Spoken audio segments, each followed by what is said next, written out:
இயேசு கிறிஸ்துவின் நாமத்தினாலே இந்த மதிய வேளையிலே உங்களை அன்போடு கூட வாழ்த்துகிறேன்.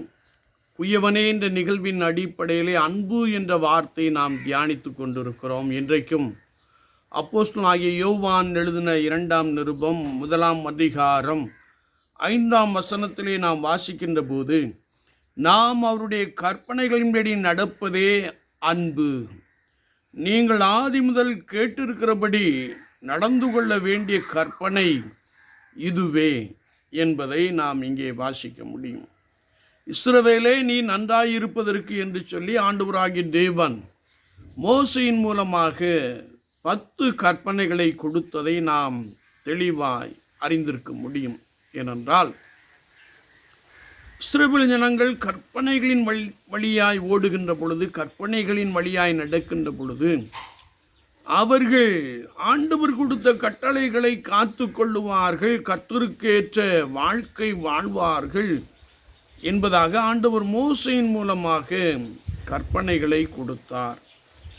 இந்த கற்பனையின் படி நாம் நடக்கின்ற பொழுது மெய்யாகவே அன்பு ஒருவருக்குள் ஒருவர் அன்பு பூரணப்பட்டு இருக்கும் என்பதை நாம் தெளிவாய் அறிந்து கொள்ள முடியும். 10 கற்பனைகளிலே ஒருவேளை ஆண்டவர் நாம் சரியாய் நடப்பதற்காக, நாம் கர்த்தருக்குள் வளமாய் காணப்படுவதற்காக மோசையின் மூலமாக கொடுத்த அந்த கற்பனையை நாம் கை கொண்டு வாழுகின்ற பொழுது மெய்யாகவே அன்பு நமக்குள்ளே பூரணப்பட்டிருக்கும். இந்த அன்பை குறித்து நீங்கள் ஆதி முதல் கேள்விப்பட்டு கொண்டிருக்கிறீர்கள், நீங்கள் அதன்படி நடக்க வேண்டும் என்பதாக நாம் அப்போஸ்தலனாகிய யோவானை கொண்டு தெளிவாய் அறிந்து கொள்ள முடியும்.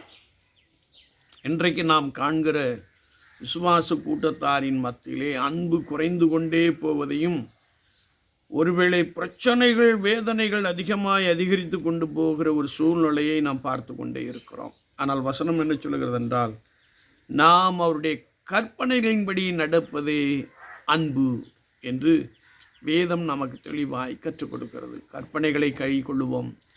கற்பனைகளை கை கொள்ளுவதற்கு அவைகள் ஒன்றும் பாரமானவைகள் அல்லவே என்று நாம் அப்போஸ்தலனாகிய யோவான் எழுதியிருக்கிற அந்த வார்த்தையை நாம் தெளிவாய் வாசிக்க முடியும். அப்படி நான் கற்பனைகளை கை கொள்ளுகின்ற பொழுது, உன்னைப்போல் பிறனையும் நேசு என்ற வார்த்தையின்படியே எப்படி நான் இயேசு கிறிஸ்துவினிடத்தில் ஆழமாய் அன்பு வைத்திருக்கணும், அப்படியே காண்கிற எல்லா இடத்திலும் நாம் அன்பாக இருக்கின்ற பொழுது ஆண்டவர் நம்மை ஆசீர்வாதத்தின் வழியாக சமாதானத்தின் பாதையிலே நம்மை ஆழமாய் நடத்திவிட போதுமானவராக இருக்கிறார். என்னை கேட்டுக்கொண்டு இருக்கிறேன் அன்பு சகோதரனே சகோதரியே, நான் எதிலே குறைவுபட்டு இருக்கிறேன்? சற்று நம்மை ஆராய்ந்து பார்ப்போம். ஆதி முதல் ஆண்டவர் நமக்கு கொடுத்திருக்கிற அந்த கற்பனைகளை நாம் கை கொள்ளுவோம், அதன்படி நாம் நடப்போம். கர்த்தருடைய ஆசீர்வாதம் உங்கள் சிரசின் மீது இருக்கும். கர்த்தர் உங்களை மென்மேலும் ஆசீர்வதிப்பாராக. ஆமேன், ஆமேன்.